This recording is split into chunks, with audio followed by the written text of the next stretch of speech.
अस्सलाम वालेकुम, मैं सलमान हमज़ा और आप देख रहे हैं मेरा यूट्यूब चैनल। एक नई तारीखी वीडियो के साथ आपको अपने चैनल पर खुशामदीद कहते हैं। नाज़रीन, तुर्कों के आबाओ-अजदाद से मुतल्लिक वीडियो का सिलसिला जारी है। पिछली वीडियो में हमने आपको सुलेमान शाह की मुकम्मल हिस्ट्री के बारे में बताया था, लेकिन आज की वीडियो में हम अर्तुगरुल गाज़ी की मुकम्मल ज़िंदगी के बारे में बात करेंगे। मगर उससे पहले आप सबसे गुजारिश है कि अगर आप चैनल पर नए हैं तो चैनल को सब्सक्राइब कर दें और साथ में दिए गए बेल आइकन को ज़रूर दबाएं ताकि हमारी हर नई आने वाली वीडियो का नोटिफिकेशन आप तक पहुंच जाए। तो चलिए वीडियो को स्टार्ट करते हैं। नाज़रीन, सल्तनत उस्मानिया के बानी अर्तुगरुल गाज़ी 1191 ईस्वी में सगोत के कस्बे में पैदा हुए। वो बचपन ही से बहादुर और निडर थे। उन्होंने तीर अंदाज़ी और घुड़सवारी की महारत अपने वालिद से सीखी। इनके जद अमजद ओज़ खान के 12 बेटे थे, जिनसे 12 कबीले बने। इन कबीलों में एक काई कबीला भी था जिससे अर्तुगरुल गाज़ी का ताल्लुक़ था। आपके वालिद का नाम सुलेमान शाह था, जिसका हम पिछली वीडियो में ज़िक्र कर चुके हैं। अगर आपने वो वीडियो नहीं देखी तो एक दफ़ा ज़रूर देखिएगा। अर्तुगरुल गाज़ी के मज़ीद 3 भाई थे, जिनमें सारम, गुलदारो और जुलजान का नाम शामिल है।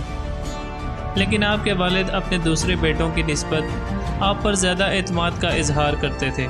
यही वजह थी कि उन्होंने अपनी मौत के बाद आपको अपना जानशीन मुकर्रर किया। काई कबीले ने सुलेमान शाह की क़ियादत में शाम के करीब अपना ठिकाना बनाया हुआ था, लेकिन वो इलाका सर्दियों में रहने के काबिल नहीं था। यही वजह थी कि इसने अपने बेटे अर्तुगरुल को हलब भेजने का फ़ैसला किया। उस वक्त हलब में सलाहुद्दीन अयूबी के पोते अजीज़ की हुकूमत थी। हलब में अर्तुगरुल को बहुत सी मुश्किलात का सामना करना पड़ा, लेकिन अपनी बहादुरी और जहानत की वजह से वो इन साजिशों से बच निकला, जिसके बाद वो सुल्तान से जगह हासिल करने में कामयाब हो गया। मगर वो इलाका किसी सूरत भी खतरात से कम नहीं था। उसकी वजह ये थी कि वो इलाका सलीबी किले के बहुत करीब था। अर्तुगरुल की सुल्तान सलाहुद्दीन अयूबी के पोते अजीज़ से दोस्ती हो गई, जिसके बाद इसने सुल्तान अलाउद्दीन की बांजी हलीमा सुल्तान से शादी की। इससे पहले अर्तुगरुल ने सलीबी कमांडर तितूश के भाई को कत्ल किया था, जिसका बदला लेने के लिए उसने काई कबीले पर हमला कर दिया, जिसके जवाब में अर्तुगरुल ने अयूबियों और सल्जूकियों की मदद से सलीबियों के एक बड़े किले को फतह कर लिया। 1230 ईस्वी में सुलेमान शाह की मौत के बाद काई कबीले में सरदारी का मसला पैदा हुआ। अभी सरदार का फैसला होना ही था कि काई कबीले पर मंगोलों ने हमला कर दिया। एशियाई कुचिक में मंगोलों की कमांड नोयान के हाथ में थी, जिसने बहुत से तुर्क कबाइल को ख़त्म करने के साथ साथ काई कबीले को भी आग लगा दी।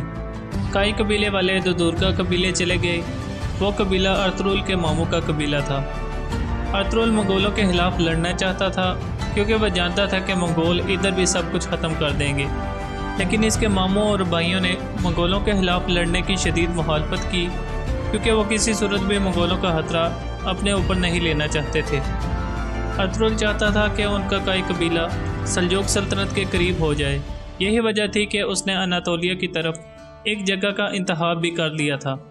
जिस दिन काई कबीले में सरदार का इंतखाब होना था, ठीक उसी दिन अर्तुगरुल के भाई गुलदारों ने गद्दारी करते हुए बहुत से सरदारों को सोने का लालच देकर अपने साथ मिला लिया, जिसके बाद वो खुद सरदार बन गया।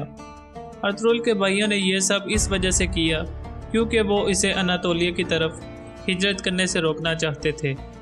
और अर्तुगरुल के भाइयों के पीछे जिस शख्सियत का हाथ था वो कोई और नहीं बल्कि सल्जूक सल्तनत का वज़ीर कोपिक सादतीन था। अपने भाइयों से धोखा खाने के बाद अर्तुगरुल गाज़ी अपनी वालिदा हायमा खातून और अपने एक भाई दुंदार के साथ अनातोलिया के मगरबी इलाके की तरफ हिजरत कर गया। ताहम इसके दूसरे 2 भाई सुंगरतकीन और गुलदारो अनातोलिया के मशरकी इलाके की तरफ चले गए, जिसकी वजह से काई कबीला 2 हिस्सों में तकसीम हो गया। अर्तुगरुल जब अपने कबीले को लेकर मंगोलों के खतरात से बचने के लिए भागा तो इसकी तादाद 400 खानदानों से ज़्यादा नहीं थी। सफ़र के दौरान रास्ते में एक मुकाम पर अचानक शोर-गुल बुलंद हुआ।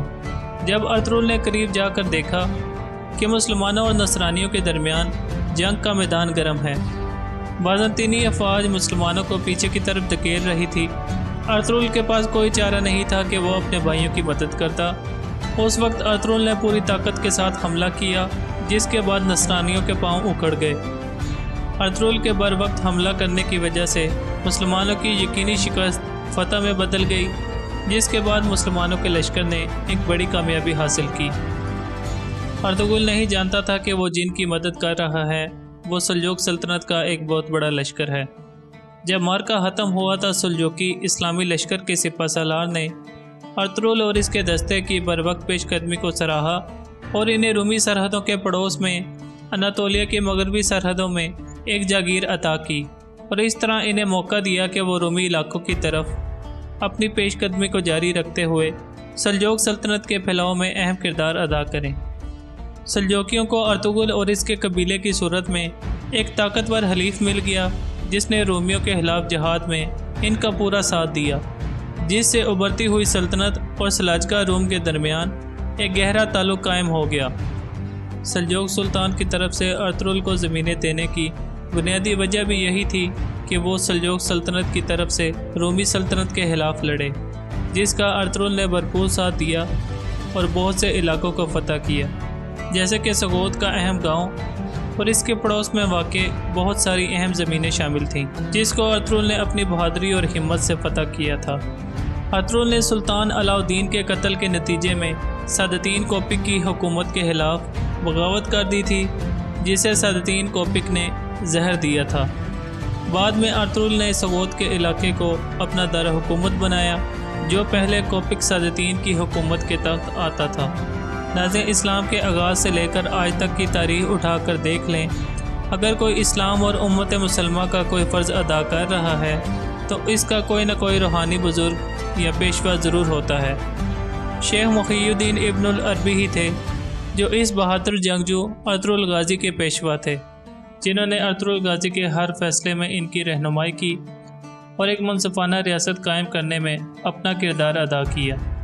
ارطغرل غازی کے 3 بیٹے تھے، جن میں گندوز، سوجی اور عثمان کا نام شامل ہے۔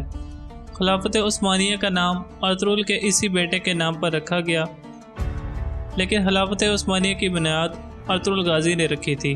اسی خلافت نے پھر 600 سال تک دنیا پر حکومت کی اور اپنی تلواروں سے امت مسلمہ کا دفاع کیا۔ ارطغرل غازی کی موت 1280 عیسوی میں ہوئی، لیکن ان کی میراث آج بھی قائم ہے۔ امید ہے کہ آپ کو یہ آج کی ویڈیو ضرور پسند آئی ہوگی۔ اگر ویڈیو اچھی لگی ہو تو ویڈیو کو لائک کریں، شیئر کریں اور چینل کو سبسکرائب کرنا نہ بھولیے گا۔ اگلی ویڈیو میں ہم عثمان غازی کی زندگی کے بارے میں بات کریں گے، مگر تب تک کے لیے مجھے دیجیے اجازت۔ اللہ حافظ۔